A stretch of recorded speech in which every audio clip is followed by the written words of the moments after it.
take one short-term rental Airbnb from $64,000 to $160,000 of revenue in 49 days, in which we manage and operate $10 million worth of real estate in just under about a year and a half.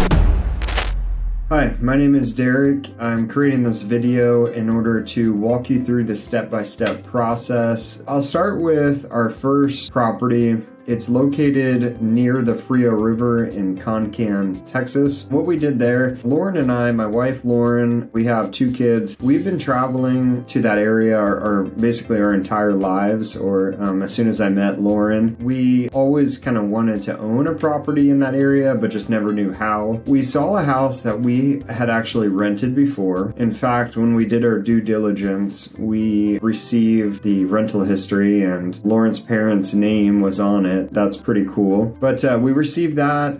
The house, it's about 3,200 square feet. It's 5 bedrooms, 5.5 baths. It's got a really great layout. It's a wing type layout. You've got 3 bedrooms on one side, 2 bedrooms on the other, and every single bedroom has its own attached bathroom, which is really nice. And in the backyard, it's got about a 1,300 square foot covered patio. It's got a pool and a hot tub, and the house was built, I believe, in 2007. There's a lot of newer builds. In the best year, that house did $64,000 in revenue. The previous owner, they had owned that property for about, I think it was 8 to 10 years. We had a fair amount of history, financial data on there, so we were able to do, our due diligence. That community is fairly small. It's got approximately 200 total rental houses. There's not a lot of full-time residents. That community is very old school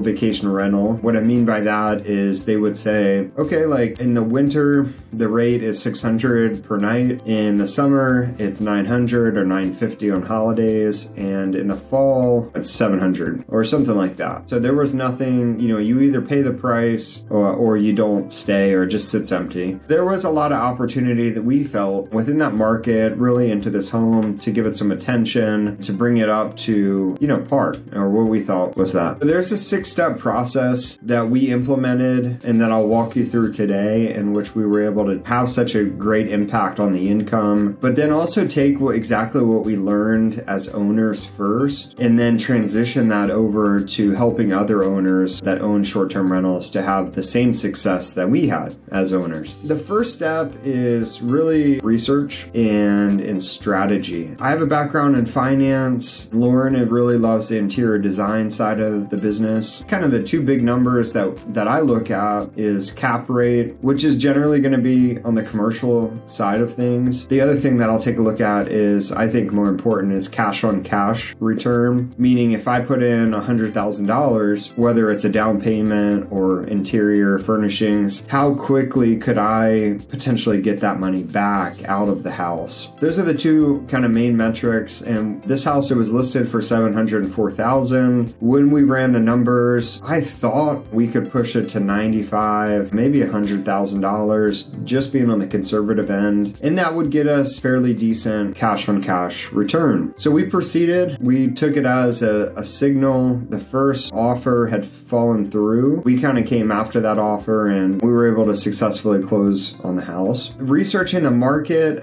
the 5-bedroom houses, it looked like people, unless you were directly riverfront, they were doing somewhere around $50,000 to maybe $70,000 a year at the maximum. The really nice riverfront homes were doing about $160,000, maybe $120,000, $140,000 a year. We figured that was kind of the cap of the market. And just running the numbers made sense. Decided to get our feet wet and we kind of jumped headfirst into it. In the closing process, what we were able to do is start the design aspect of it. One of the designs, which is step 2 that we implemented. And if you guys want to see these kind of laid out, and I also have a video we created an ebook. It's free. I'll put the link in here. It may be on our bio, but it's a 6-step process that I'm talking talking about today. So you're more than welcome to download it, take a look, and also watch that video, and you could see the house too. The second step was the design, but more importantly, focusing on the guest avatar. So focusing on who are we going to target, like who's our demographic. We knew from our experience, but also the research, that we're going to target families. And generally it's multiple families traveling together. It's really important that these bedrooms, they all have attached baths, because, you know, if a family's staying in that room, let's say it's parents and then 2 kids, they've got their own room and own bathroom. So that was great. It's about on an 1.5 acres, so plenty of room to kind of spread out and also have privacy. We used, at the time, Lauren wasn't doing interior design, but now she is. We used a service that's called Havenly, and Havenly, you can upload photos. I think it's about maybe $100 a room. They'll do a 3D layout. They'll send you a list of stuff to buy. So we did that for the back patio and then also the living room. You know, that's your first impression when you walked in. We just did some light renovations. We did paint, we did fixtures, we did new appliances, we did new furniture outside as well as in the living room. We kept the beds, like the bed frames. We did replace the mattresses. We got it live. That was 49 days it took us to kind of renovate it, so to speak, and get that live. Step 3 of the process was choosing the right amenities. We knew like we wanted it to stand out in photos. That's really important to stop the scroll. So we wanted our home to look different than any of the other homes like within that market. We were able to do that. We did a mural. So it's Frio River, which is the river nearby. And then we also just focused on, like, we have a shuffleboard in the living room. We have outdoor games. We've got a custom fire pit outside. There was a quasi outdoor kitchen. It was more of a concrete cement bar that was kind of built around with some bar stools. What we did is we did a modular kitchen. Charborough makes like sink that you can get delivered and outdoor propane grills. We kind of put those on the other corner and really, you know, made an outdoor kitchen and put an ice maker out there too. Those amenities kind of help it stand out, definitely. That's step 3. And step 4, we wanted to really polish it and make it look great. In that book that we created, there's 79 items we recommend, and for our management clients, we always include there when we onboard a property. There's 79 items that are pretty critical for your guests to have a good experience. These are things like salt, pepper, hair dryer bags to make it look nice, hangers, all of that's in the checklist there. But then the last step, or second to last step, is going to be taking professional photos. What we noticed in that market, and in a lot of markets in general, there are people that use their phone to take pictures. A lot of the times when you do that, it looks dark, it doesn't look inviting, and it's really hard to make it look super nice and stand out. So we hired someone to come out from San Antonio. I believe they charged us about $350. They took professional photos, did a really great job. Step 5, we set up our team. What we call the core 4, and we have this outline in the book. It's going to be like your primary housekeeper. You need a couple backup housekeepers, you know, maintenance, repair,